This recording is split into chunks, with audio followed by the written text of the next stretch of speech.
আম্মা জানেন আরো বলেন আমার শরীর থেকে একটা খুশবু বেরোতে লেগেছে, যে খুশবু আগে কখনো আমি কোনোদিন শুকিনি। এই খুশবু যত দিন যায় আস্তে আস্তে আস্তে আস্তে বাড়তে লেগেছে। এ যুবকেরা, তরুণীরা, বাপেরা, আমার নেতা, আপনাদের নেতা, দোনো জাহানের সুলতানকে আল্লাহ পাক কি নিয়ামত করেছেন শুনে রেখে দেন। হযরত আম্মা জামিনা বলেন যত দিন এই খুশবুটা বাড়তে লেগেছে, ওই খুশবু ছড়াতে ছড়াতে ছড়াতে পুরো মক্কার অলিতে গলিতে ছড়িয়ে গেল। মানুষের মধ্যে একটা আলোচনা শুরু হয়ে গেল, আমিনা এ আতর পাই কোথা থেকে, আমিনা এ আতর মাখে কোথা থেকে? কেননা এই আতর মক্কার কোনো খুশবু নয়, মক্কায় পাওয়া যায় বলে আমাদের জানা নাই। আমিনা এ আতর পাই কোথা থেকে? এই খবরটা রাসূল পাক সাল্লাল্লাহু আলাইহি ওয়াসাল্লামের দাদা জানে কানে খবরটা পৌঁছে গেল। রাসূল পাকের দাদা জান নবী পাকের দাদি জানকে জিজ্ঞাসা করলেন, এই যে সমাজের বুকে একটা আলোচনা হতে লেগেছে, আমিনা এমন একটা আতর মাখে, এমন এক খুশবু ব্যবহার করে, যে খুশবুটা এই মক্কার জমিন তো দূরের কথা, শাম, সিরিয়া বিভিন্ন জায়গায় ব্যবসা করতে যায়, কোন জায়গাতে খুশবু পাওয়া যায় বলে কেউ জানে না। মাইক বুঝতে পারছেন তো? হ্যাঁ, বুঝতে পারছেন তো? মাইক সমস্যা হয়ে গেছে বুঝতে পারছি, কেন আমারও গলা টেনে নিচ্ছে, কিন্তু কিছু করার নেই, এরও কিছু করার নেই ভাই, এর কিছু করার নেই। এই এত জনসমুদ্রের মাঝখানে এরকম হবে, আমরা এতে আনন্দ, বলুন আলহামদুলিল্লাহ। হ্যাঁ, তো আম্মা জান আমিনা হুজুরের খবর আমার রাসূল পাক সাল্লাল্লাহু আলাইহি ওয়াসাল্লাম দাদা জান যখন রাসূলের দাদি জানের সঙ্গে কথা বলতে লেগেছে, অর্থাৎ শ্বশুর শাশুড়িকে জিজ্ঞাসা করছে, ওই সময় রাসূল পাক সাল্লাল্লাহু আলাইহি ওয়াসাল্লামের দাদি জান তিনি বলতে লেগেছেন যে হ্যাঁ, আমিও এই খুশবু পাই যখন আমিনা কোন হাম্মামখানা গোসলখানায় যায়, ওই গোসলখানা থেকে যখন আমিনা বাইর হয়, আমি যখন প্রবেশ করি যেন গোসলখানাতে ঢুকি যেন মনে হচ্ছে আতরের গোডাউন ফ্যাক্টরিতে ঢুকে গেছি। জোরে বলুন সুবহানাল্লাহ, আরো জোরে বলুন সুবহানাল্লাহ। আল্লাহ নবী দাদা জান হযরত রাসূল পাক সাল্লাল্লাহু আলাইহি ওয়াসাল্লামের আম্মা জানকে ডাকলেন, ডেকে জিজ্ঞাসা করতে লেগেছে, মারে এই আতর তুমি কোথা থেকে পাও? মা, এই আতরের খুশবু তুমি কোথা থেকে পাও? আল্লাহ নবী রমজান ওই সময় থুতু মোবারকটা জমিনে ফেললো, ওই থুতু ফেলার সাথে সাথে ওই আতর থুতু মোবারক থেকে খুশবু বেরোতে লেগেছে। আল্লাহ নবী রমজান বলতে লেগেছে, আমার আব্বা জান এই খুশবু আমি না মাখে না, এই খুশবু আমার নয়, আমার ঘরে যিনি রয়েছে সেই মুহাম্মদ রাসূলের খুশবু। আরো জোরে বলুন সুবহান, নারী দিবে হাত তুলে আবার বলুন লাল্লাইক লাল্লাইক, হাত লম্বা করে বলুন লাল্লাইক লাল্লাইক লাল্লাইক, নারী দিবে। এই লাব্বাইক মানে কি? আমি হাজির আছি। কার জন্য? ইয়া রাসূলুল্লাহ, আপনার জন্য। জোরে বলুন সুবহানাল্লাহ। তো ভাইরা আমার, এই কষ্ট করে আপনারা যে এই পরিশ্রম করছেন, এই ধৈর্য ধরছেন, এটা অত্যন্ত আনন্দ খুশির বিষয়।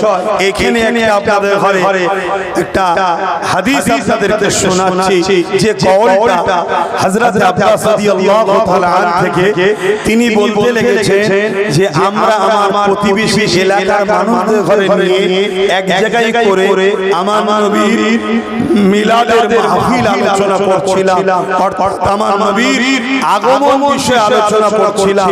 আল্লাহ নবী এই পাশ দিয়ে যাচ্ছিলেন, আল্লাহ নবীকে দেখে আমরা দাঁড়িয়ে গিয়ে সালাম দিলাম। নবী আমার ওই মাহফিলে এসে হাজির হলেন। আল্লাহ নবীকে আমরা বললাম, হুজুর আপনি আমাদের মাহফিলে একটু উপস্থিত হন, একটু হাজির হন। আল্লাহ নবী বললেন অবশ্যই হব। তোমরা কি আলোচনা করছো? আল্লাহ নবী চাচা হযরত আব্বাস রাদিয়াল্লাহু তাআলা আনহু তিনি বলতে লাগলেন যে আমরা আলোচনা করতে লেগেছি আপনার শিশুবেলার কথা, মিলাদের কথা, মাউলুদের কথা। আল্লাহ নবী খুশি হয়ে বললেন এ সাহাবা শোনো, ওয়াজাবাত লাহু শাফাআতি, আমার শাফাআত তোমাদের জন্য ওয়াজিব। জোরে বলুন সুবহানাল্লাহ। হযরত সাহাবী আব্বাস রাদিয়াল্লাহু তাআলা আনহু তিনি বলতে লাগলেন হুজুর শুধু এটা আমার জন্য, আমাদের জন্য না, যারাই মিলাদ করবে। আল্লাহ নবী বললেন কিয়ামত পর্যন্ত শুধু ঘটকটুকুন নয়, পৃথিবীর যে কোনো জায়গায় আমি রাসূল আমার শিশুবেলার আলোচনার মাহফিল হবে, প্রত্যেকটা মাহফিলে যারা আসবে তাদের জন্য আমি নবীর শাফাআত পাবে। জোরে বলুন সুবহানাল্লাহ। এবারে আপনাদের মাথায় যেতে পারে যে আমাদের মধ্যে তো অনেকে আছে চামচার পরা দাড়ি থাকা ভুল রাস্তায় চলছে। আরে ভুল রাস্তায় চলছে কিন্তু হুজুরের ভালোবাসায় আল্লাহ তাকে নামাজি মুত্তাকি আল্লাহ ওয়ালা করে হাজী বানিয়ে জান্নাতি বানাবার উপযুক্ত বানাতে পারে। হ্যাঁ কি না? জোরে বল হ্যাঁ কি না? কেন আমরা ইতিহাসে দেখেছি বিশ্ববিখ্যাত সুস্কর ছিল হাবিব আজমি, তিনাকে আল্লাহ পরিবর্তন করে বিশ্ববিখ্যাত ওলি বানিয়ে দিয়েছে। জোরে বলুন সুবহানাল্লাহ। আমরা ইতিহাস পড়ে দেখেছি হযরতে বিশার হাফি এমন করে বিশার হাফি শরাব পান করত, একদিন পরিবর্তন আল্লাহ তাকে করিয়ে জগৎ বিখ্যাত ওলি করে দিয়েছে। জোরে বলুন সুবহানাল্লাহ। তো ভাইয়েরা আমার, আমি জানি আপনাদের অনেক কষ্ট হচ্ছে, তাই তো নাকি গো? হ্যাঁ, এই অবস্থায় কষ্ট হচ্ছে তো নাকি? তো যাই আপনাদের আমার নিজের মাইকের অবস্থা, আমারও কথা বলতে কষ্ট হচ্ছে, কথা বুঝে আসছে। যা আজ হুজুরের মিলাদ আমরা এসেছি, আল্লাহ আমাদের এই আলোচনাকে, আমাদের এই মেহনতকে, আমাদের এই বসাকে, আমাদের এই মজলিসকে আল্লাহ কবুল করেন। সাজা হিসাবে দুনিয়া আখিরাতে আল্লাহ আমাদের শান্তি দেন। বলুন আল্লাহুম্মা আমিন। আসুন একটু হুজুরের ভালোবাসায় আদবের সাথে আমরা সালাম দেব। ইয়া নবী সালাম।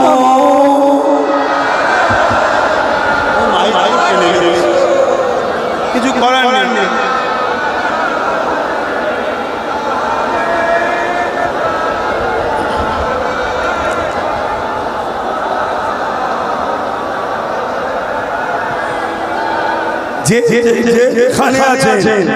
যেখানে আছেন সেইভাবেই দাঁড়াবেন, কিন্তু রাস্তাটা বন্ধ না হয়ে যায় এটা খেয়াল করবেন। যেখানে আছেন সেখানেই থাকুন। দেখতে পাচ্ছেন না দূরে আছেন, এসব টেনশন করবেন না। কেন হুজুরের মিলাদে আসা হলো আমাদের লক্ষ্য। নিশ্চয়ই আমি মেসেজ দিয়েছিলাম যে আপনারা যারাই আসবেন উদ্দেশ্য যেন একটাই থাকে, হুজুরের মিলাদে আমরা যাচ্ছি, তাই তো নাকি? আমার ওই মেসেজটা দেখেছিলেন তো নাকি? এইটা হলো আমাদের উদ্দেশ্য। না হয় আপনারা গুনাহগার হয়ে যাবেন, এটা মাথায় রাখতে হবে। সব জায়গায় সবকিছু করলে হয় না। এটা হলো আমার হুজুরের আগমন দিন। আরে দিন এখনো অনেক দিন পড়ে আছে, এখনো 6-7 মাস আছে। আচ্ছা ছালা ছিল, কোনো চিন্তা করবেন না। কিন্তু আজকে তোমার হুজুরের আগমনের দিন, আজকে তো মিলাদের দিন। আজকের দিনটা কিন্তু আমাদের উদ্দেশ্য একটাই হবে, আমরা হুজুরের মিলাদ আসছে, ঠিক না বেটি? আমরা হুজুরের, বলুন আমরা হুজুরের, কারা কারা হুজুরের মিলাদ উপলক্ষ করে এসেছেন হাত তোলেন। মাশাআল্লাহ মাশাআল্লাহ। যে যেখানে আছে আল্লাহকে সাক্ষী রেখে হাত দেখান, আমাকে দেখাতে হবে না। আল্লাহকে সাক্ষী রেখে হাত তুলে বলেন মিলাদের উদ্দেশ্য করে এসেছেন আপনারা। আলহামদুলিল্লাহ আলহামদুলিল্লাহ। আল্লাহ আপনাদের আশাকে কবুল করে, বলেন আল্লাহুম্মা আমিন। তবে এই যে মানুষ আপনাদের সবাইকে নিয়ে আর একটা অঙ্গীকার নেব, আমার সাথ দেবেন তো আপনারা? অঙ্গীকার নেব, দেবেন তো? হাতটা প্রথম নাবান, কথাগুলো আগে শুনেন। মসজিদ, মাদ্রাসা, কবরস্থান, ঈদগাহ, খানকা এটা আমার ধর্মের সম্পদ না, ধর্মের নয়। আরে মাইক শোনা বলছে, সব মাইক বন্ধ হয়ে গেছে। কি করবে এখন? কি রেডি করা হয়? এখন কি সম্ভব? তোমরাই তো পায়ে পায়ে সব ছড়িয়ে ফেলো, চর্চা করা যাবে। যাক একটুখানি কষ্ট করো, একটু আমার মুখের দিকে তাকাও। দুধ থেকে ভালো থাকলে বুঝে লিয়া যায় কি বলতে চাইছি। কি চোখের ইশারা তো অনেক কিছু বোঝা যায়। হ্যাঁ, তো সেই জায়গায় আমি বলতে চাইছি ওয়াকফ মসজিদ মাদ্রাসা কবরস্থান ঈদগাহ খানকা এটা আমাদের সম্পদ নাকি? জোরে বলে এটা আমাদের তো নাকি? কিন্তু আজ বড় দুঃখের সাথে বলতে হয় কেন্দ্র সরকার এই ওয়াকফ কালা কানুন সংবিধান বিরোধী আইন করে আমাদের মসজিদ, আমাদের মাদ্রাসা, আমাদের কবরস্থান, আমাদের ঈদগাহকে দখল করতে চাইছে। আমার নবী পাক সাল্লাল্লাহু আলাইহি সাল্লাম ১৫০০ বছর আগে এসে আমাদেরকে মসজিদ দেখালো, আমাদেরকে মাদ্রাসা চিনালো, আমাদেরকে কবরস্থ হওয়ার স্টাইল শিখালো, আমাদেরকে খানকা শিখালো, আমাদেরকে মক্তব শিখালো। সেই দিনের অস্তিত্ব, সেই দিনের পেহচান কেন্দ্র সরকার মিটিয়ে দেবে বলছে নবীর আগমনের দিনে। আজকে নবীর গোলামদের কাছে আমি জানতে চাই, আমরা বুকে তাজা খুন দিয়ে হলো কেন্দ্র সরকারের এই সংবিধান বিরোধী কালা কানুনের বিরুদ্ধে আমরা লড়াই করতে রাজি আছি না? আর বলুন, এই লড়াই আমাদের হবে, এই লড়াই আমাদের হবে। আমি যেই কাজ করছি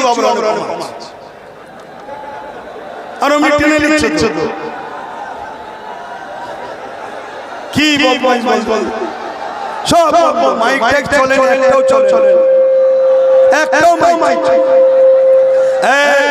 ও ছেলে আমি চিনি, আমাদের ছেলে, খবরদার যেন ওপরে চড়া হবে না। আমি কিন্তু ওকে ভালোবাসি। ইলেকট্রনিক জিনিস খারাপ হতেই পারে, মানুষ খারাপ হয়ে যাচ্ছে, মানুষ খারাপ হয়েছে। হ্যাঁ, কুকুর যখন দেখবেন ঘাস খায়, কুকুর যখন দেখবেন ঘাস খায়, জানবেন ওর পেট খারাপ হয়েছে। আর নবীর উম্মত দাবি করে কোন মুসলমান যদি, নবীর উম্মত দাবি করে কোন মুসলমান যদি ঘুষ খায়, হারাম খায়, মানুষের ছেড়ে খায়, জানবেন ওর ঈমান নষ্ট হয়ে গেছে। এটা মাথায় রেখো। তো ভাইরা আমার, কেন্দ্র সরকার তাই আজকে ক্ষমতার জোরে ওয়াকফ বিরোধী কালা কানুন তৈরি করছে, তার বিরুদ্ধে আমাদের লড়াই চলবে। ঠিক না বেঠিক? এই জোরে বলুন ঠিক না বেঠিক? এই লড়াই পুরো দেশে হচ্ছে, বাংলাতেও হবে না? হবে না? জোরে বলুন হবে না? হবে না?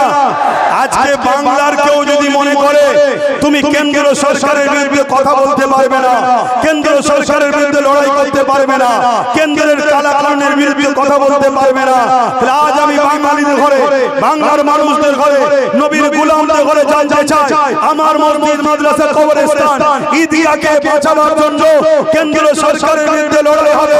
ওই লড়াই যদি বাংলার কেউ নাক গলায়, তার নাক আমরা কেটে দেব। ওর নাক ভেঙে ফেলবো আমরা। ঠিক আছে না বেটে? ও যা মনে করুক, ও যদি মনে করে আমার হাতে ক্ষমতা আছে, আমি করতে দেবো না, আমার দাদার বিরুদ্ধে লড়তে দেবো না, তাহলে বোনকেও জানিয়ে দিই, তোমার দাদাকে আমার বিরুদ্ধে লড়বো, তোমার বিরুদ্ধে আমরা লড়তে রাজি আছি। ঠিক না বেটে? এটা আমাদের ঈমানের মামলা। ঠিক না বেঠিক? আজ আমি আপনাদেরকে বলি, এখান থেকে একটা সাক্ষী দিন, আগামী দিন বর্ষা কেটে যাওয়ার পর আমার প্রসেসিং চলবে।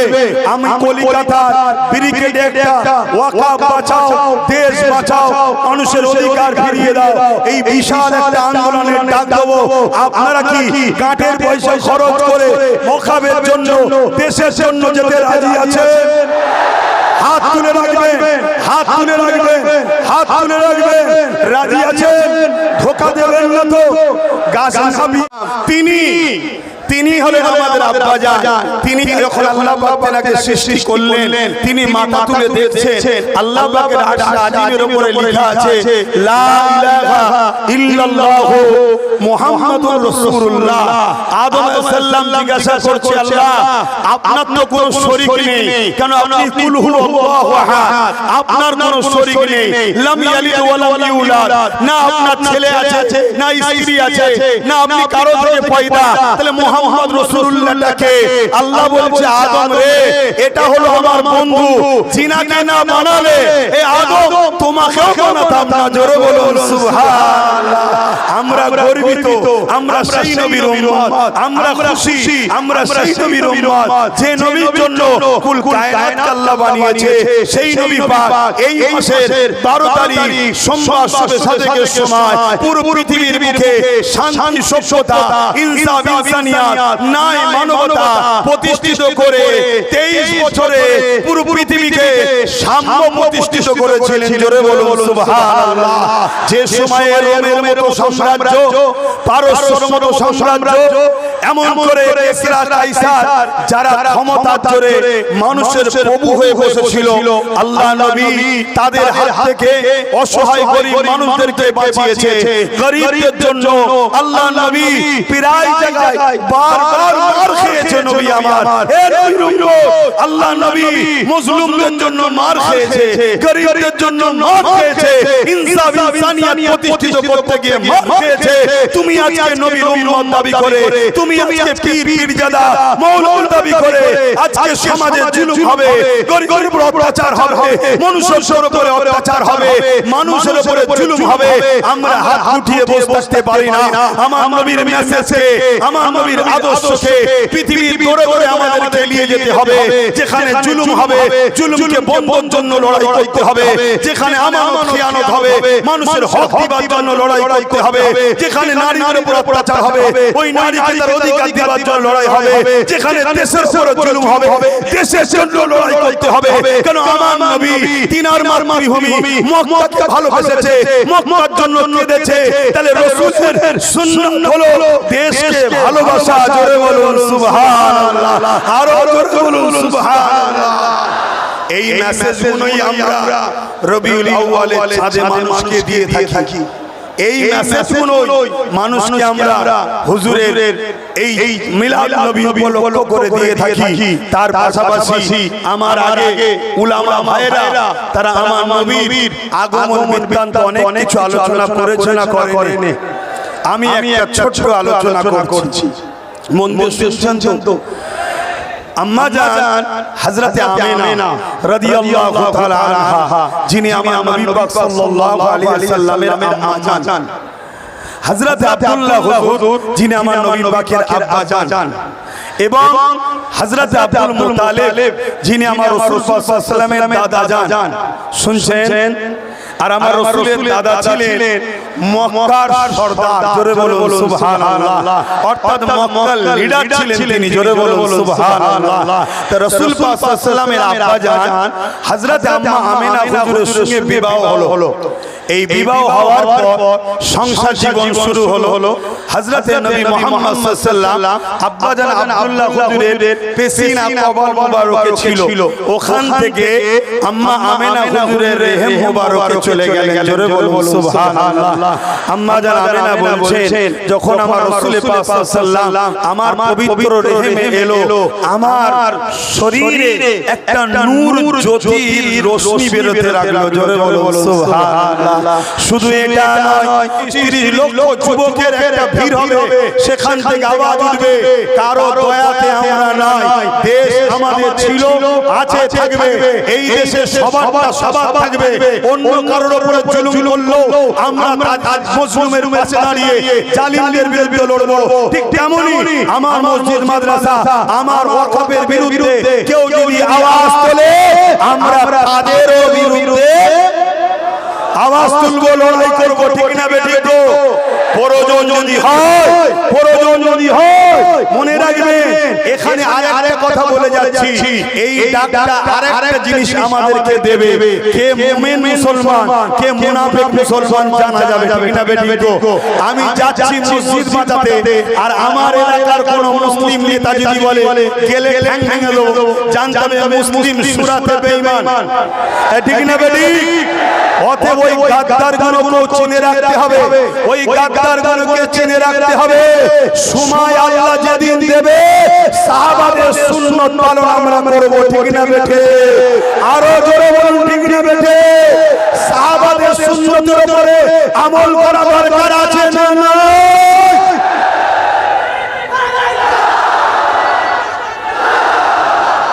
আসেন, আর কথা নয়, অনেক কষ্ট আপনাদের হচ্ছে। আপনাদের যদি নাও হয়, আমি তো ভিজে যাচ্ছি, আর এর অবস্থা ভালো নয়। তো যাই হোক, আসেন আমাকে একটু সালাম পড়িয়ে একটু দোয়া করব। ইয়া নবী সালাম, ইয়া রাসূল ইয়া হাবিব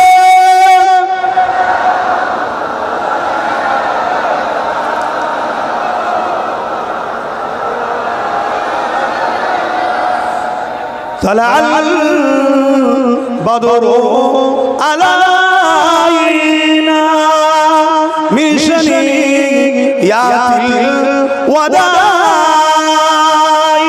وجب شكر علينا ما دعا لله يا نبي سلام يا رسول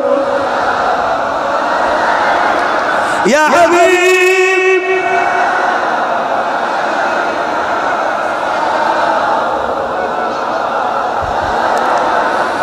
কঠিন হাসরের দিনে কি আছে মোদের কপালে